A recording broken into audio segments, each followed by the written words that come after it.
அஸ்ஸலாமு அலைக்கும் வரஹ்மத்துல்லாஹி வபரகாத்துஹு. தினமும் ஓர் உபதேசம்.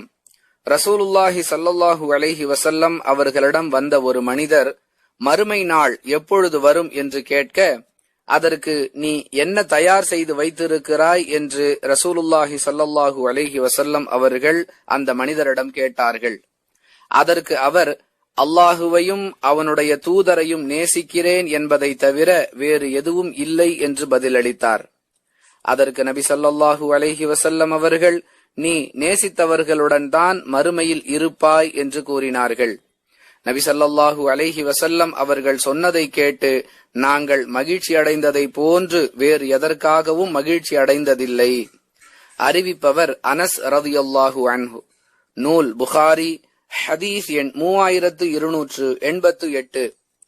அன்புள்ள சகோதர சகோதரிகளே, மறுமை நாள் எப்பொழுது வரும் என்று எதிர்பார்ப்பது மார்க்கத்தில் தடுக்கப்பட்ட காரியம் அல்ல.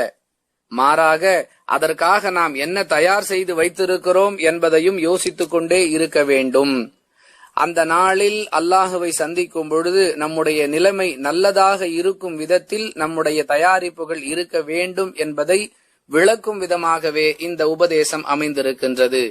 நாம் வாழும் காலங்களில் அல்லாஹுவையும் அவனுடைய தூதரையும் நேசிக்க வேண்டும் என்று சொல்லப்பட்டதன் அர்த்தம் என்னவென்றால், அல்லாஹுவுக்கும் அவனுடைய தூதருக்கும் கட்டுப்பட்டு நம்முடைய வாழ்க்கையை அமைத்துக் கொள்ள வேண்டும்.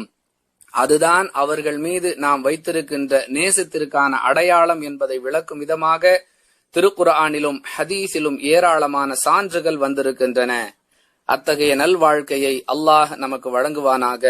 வாஹிரு தவானா அனில் ஹம்துலில்லாஹி ரப்பில் ஆலமீன். அஸ்ஸலாமு அலைக்கும் வரஹ்மத்துல்லாஹி வபரகாத்துஹு.